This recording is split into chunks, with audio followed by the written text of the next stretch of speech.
There is some big questions that kept nagging me as I was testing the iPhone 16 Pro Max. Does the larger screen make it compelling or too big? Is the new camera control a game changer or a gimmick? How well do the Apple Intelligence features actually work? If the iPhone 16 Pro Max has the best iPhone battery life ever, how long does it last? After testing this flagship phone for several days, I'd say that it is indeed a handful, and while I am encouraged by some of the Apple Intelligence features I tested in a beta that's arriving next month, more AI capabilities will be coming later. Still, the battery life from the iPhone 16 Pro Max is insane and the camera's predictably great, so this is one of the best phones money can buy. Apple clearly still has some catching up to do with AI, and the design hasn't changed much with the exception of slightly slimmer bezels.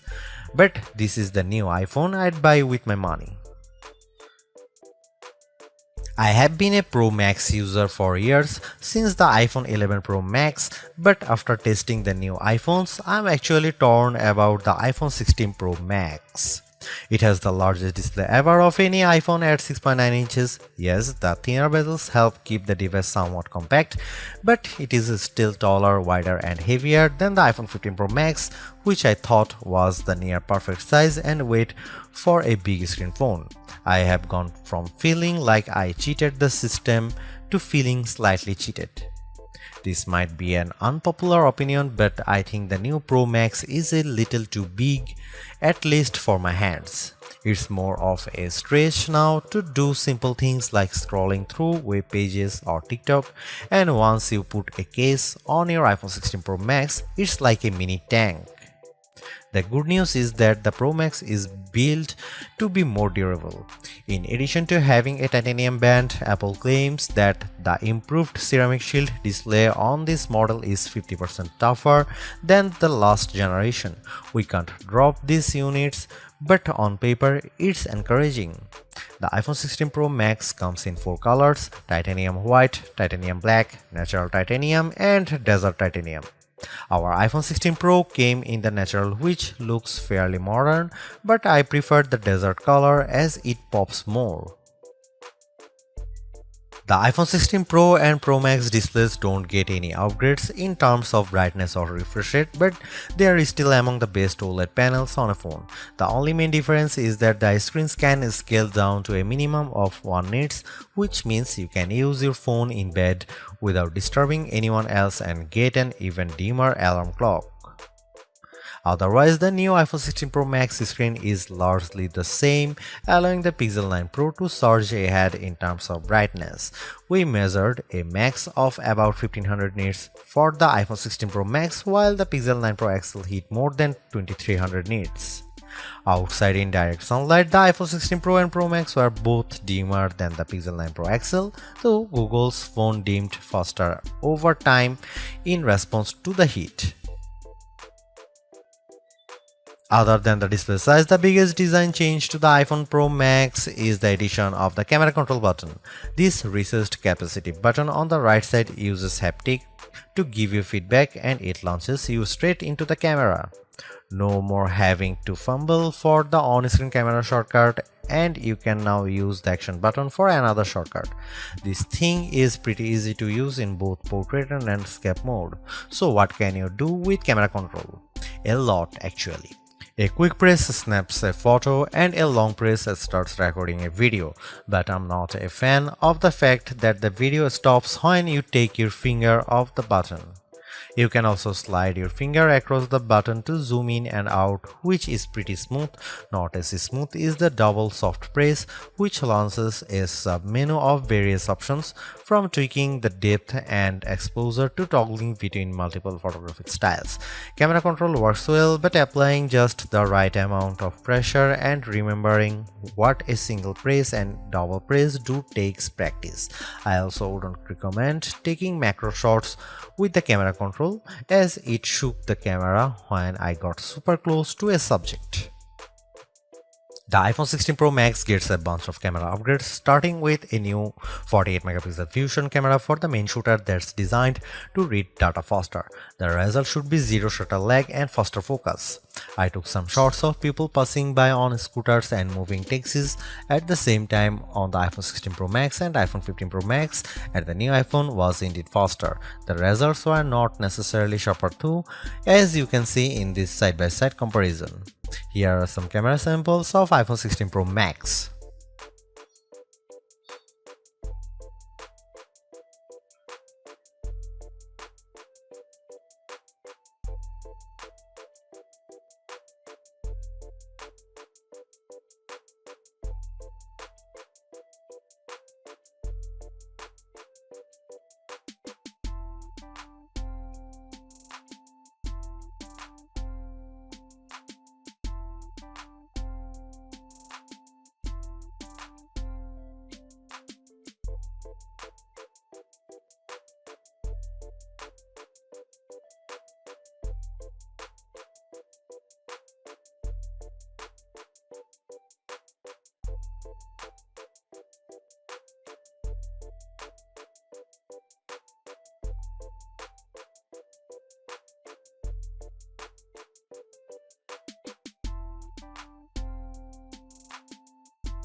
The iPhone 16 Pro Max's video gets an upgrade with 4K video capture up to 120 frames per second, and there's some pretty neat things you can do with that footage. Using the playback speed controls, I could slow down a ping pong match to 50%, 25% or 20%, and the footage still looked sharp. Apple Intelligence is Apple's version of AI that's designed to be more secure and helpful than what Samsung and Google offer. But right now, Apple Intelligence is more of a tease since it's in developer beta right now and it won't launch for the rest of us until October. Even then, certain features won't be available such as visual intelligence and ChatGPT integration. So what will you be able to do with the Apple Intelligence starting in October? It starts with a new Siri. The assistant has been revamped, starting with a redesigned that makes the whole outside of the display glow when summoned. And you can type to Siri. Now you are in a situation where you don't want to use your voice. Siri is definitely more forgiving of screws up, as you can correct yourself on the fly and it will still get your command right. I started a timer and changed the time mid-sentence without a problem. You can also ask follow-up questions and Siri will get for the context. Apple Intelligence also delivers a wide range of writing tools. You can have the iPhone 16 Pro proofread your copy for grammar and word choice, or get help rewriting if you want to go for, say, a more professional tone. For example, I put together a mock email demanding a raise and I got something back that is much more appropriate. You can also have Apple Intelligence summarize long passages of text as I did with a few notes. I wish you didn't have to select all text first, but I did get a fairly good summary of the key points for my short list of this video. Don't want to look up how-to articles? Siri leverages large language models and Apple support info to give you step-by-step instructions on how to do lots of stuffs on your iPhone, from making screen recordings to scheduling a text. This is a game changer for kids who play the IT person for their parents like me. If you are looking for an Apple Intelligence feature that tugs at the heartstrings, try making a memory movie. Just enter a key phrase as you prompt and specify the mood, and you will see the iPhone 16 Pro Max create a movie out of thin air complete with music. cleanup in the Photos app, a way overdue feature compared to what you will find on the Pixel and Galaxy, but it is still nice to have. You can remove unwanted objects or people in the frame with just a tap. The cleanup feature worked fairly well when I tried to remove a person from a selfie, but you will get the best results if the background isn't too complicated. The iPhone 16 Pro Max features 8GB of RAM and Apple's new A18 Pro chip built on 2nd generation 3nm tech, which blows away the Android competition in CPU performance through not graphics. I was sucked in by the Infinity Nikki game, which was in beta during testing. The open world puzzler has console-like visuals, complete with realistic looking rippling water and smooth animation as you use a special floating dress to jump from one platform to another. On Geekbench, which measures overall performance, the new iPhones are nearly 50% faster than the Galaxy S24 Ultra Snapdragon 8 Gen 3 chip on single core and 15% higher on multi-core performance. The latest Tensor G4 Pixel phones aren't in the same league. The iPhone 16 Pro Max was also twice as fast than the S24 Ultra in our video editing testing using Adobe Premiere Rush, where we time how long it takes to transport a 4K clip to 1080p. The new Pro phones also shave off a few seconds versus the iPhone 15 Pro's time. So what about graphics? The iPhone 16 Pro Max packs a 6-core GPU compared to 5 cores for the regular iPhone 16 series, and Apple claims that it's up to 20% faster than the iPhone 15 Pro's A70 chip.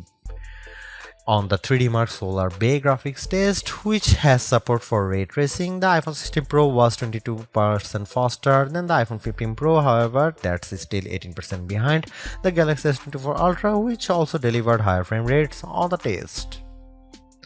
There is one other performance test we ran to see if Apple's claims of better sustained performance are legit. The iPhone 16 Pro Max features a new internal design with a graphite-clad aluminum substructure that's supposed to result in 20% better sustained performance. Interestingly, the iPhone 16 Pro Max turned in a very strong so-called stability score of 84% on our 3D Mark Wildlife stress test, which is better than the 75% from the iPhone 15 Pro Max. But the iPhone 16 Pro hit only 66%. It hit a higher overall loop score but had bigger drop-off. The Galaxy S24 Ultra's score was even worse at 60.4%. Thanks to the larger batteries and other efficiencies, Apple says the iPhone 16 Pro Max has the best iPhone battery life ever, and our testing backs that up. In our battery test, which involves continuous web surfing over 5G at 150 nits of screen brightness, the iPhone 16 Pro Max lasted for an insane 18 hours and 6 minutes. That's 4 hours longer than the iPhone 15 Pro Max and more than an hour longer than the already great Galaxy S24 Ultra. Unfortunately, the iPhone 16 Pro and Pro Max still offer the same lame charging speed. You get just over 30% capacity in 30 minutes from a 30-watt charger, and do not believe the reports that the new iPhone supports 45-watt charging. We tried it and it made no difference. The iPhone 16 Pro Max is indeed an iterative upgrade, and maybe it wouldn't feel that way if Apple Intelligence was available today along with all the promised features. Instead, it's going to trickle out over time, so I would not to be in a rush to upgrade. Having said that, I think that iPhone 16 Pro Max is the best phone money can buy right now if you want the biggest screen and longest battery life. It lags in zoom versus the S24 Ultra, but you get more endurance, better camera quality, and plenty of creative features like photographic styles and audio mix. I actually preferred the AI capabilities of the Pixel 9 Pro XL series with its smarter Gemini Live voice assistant and other features like Add Me for photos and Pixel screenshots. But the Pixel's performance and battery life trail the iPhone 16 Pro Max. For me, the iPhone 16 Pro Max retains its title as the best phone, but it's not because of Apple Intelligence.